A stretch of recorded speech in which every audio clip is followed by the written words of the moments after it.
Hey, it's 1010. So I'm back again with the 2022 Anunnaki Code, and this time I'm going to be reading Chapter 2, and the question is, did the Anunnaki come to Earth to mine gold? And I want to make it clear that just because I'm reading this book doesn't mean that I agree with everything that it says. Okay, the answer is, no, they did not. The Anunnaki are not cowboys in the West. The Anunnaki are a very advanced race.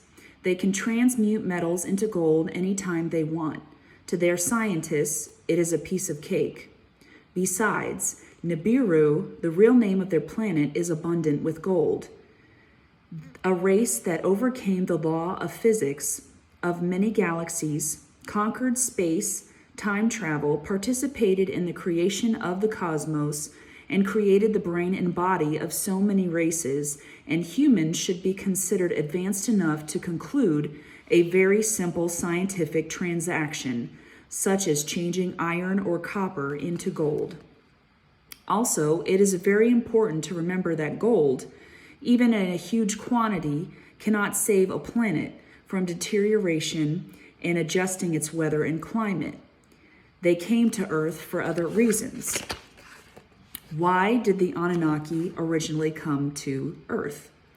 The Anunnaki did more than just come to Earth. They have created it millions of years ago. At that time, a group of Anunnaki scientists on Nibiru, including Inanna, Sinhar, Anki, Anu, Enlil, etc., decided to extend their experiments in creating biological living forms. To do that, they needed a good plan and permission from the council. So they worked it out and requested a meeting. The council considered their suggestions and agreed that such work would greatly increase Anunnaki knowledge and therefore would be an excellent idea to pursue. However, they had one condition. The scientists were welcome to start working, but their laboratory would have to be off-planet. The council suspected that the introduction of new life forms, even in the isolated conditions of the laboratory, might be a threat to everyone already on Nibiru. Large and small animals, and particularly people that were to be created in the image of the Anunnaki, could not be tolerated to wander freely on Nibiru. The scientists devoted more thought to their project and agreed that they really needed a planet-sized laboratory where the creations would interact in a controlled environment without the interference of previously existing life forms.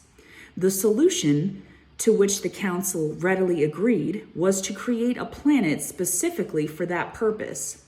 The council added that they understood that it would be convenient to create the planet within the Milky Way for easy traveling, but it had to be some distance from Nibiru, just in case. And so the scientists went to the edge of the galaxy and caused a star to explode and create a solar system. The sun, which they named Shemesh, or Sol, was surrounded by a few planets, and after a suitable amount of time, eons to us, but nothing to the Anunnaki, who can play with time as they wish, went there to decide which planet would be the most appropriate. For a short time, they considered the planet we call Mars, which at the time had plenty of water, the most important ingredient necessary for the laboratory, after oxygen, but finally settled on choosing Earth. They went to Earth, started creating the life forms, fostered the evolutionary process, and managed to accumulate an enormous amount of useful knowledge, all of which they telepathically transferred to Nibiru, where it was much appreciated. Unfortunately, the knowledge leaked to the Greys at Zeta Reticuli, and they decided to use the humans, and sometimes the cattle, in their doomed experiments that were geared to save their own miserable race. While doing this, they sadly contaminated the pure genetic material the Anunnaki so painstakingly created, and the humans that resulted were no longer suitable for that study. That was the reason why the Anunnaki deserted their research on Earth.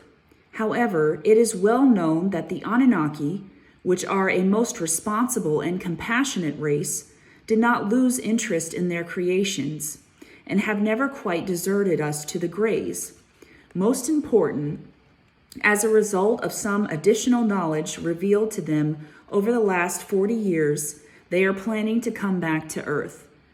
It is not clear if they are intending to come back to continue their research or if their coming is merely a benevolent attempt to clean the Earth from all Grey's genetic material and reclaim us as better humans. But either way, we will be made much happier, kinder, and more comfortable by the Anunnaki return. The expectation is that they would formally announce it around 2022.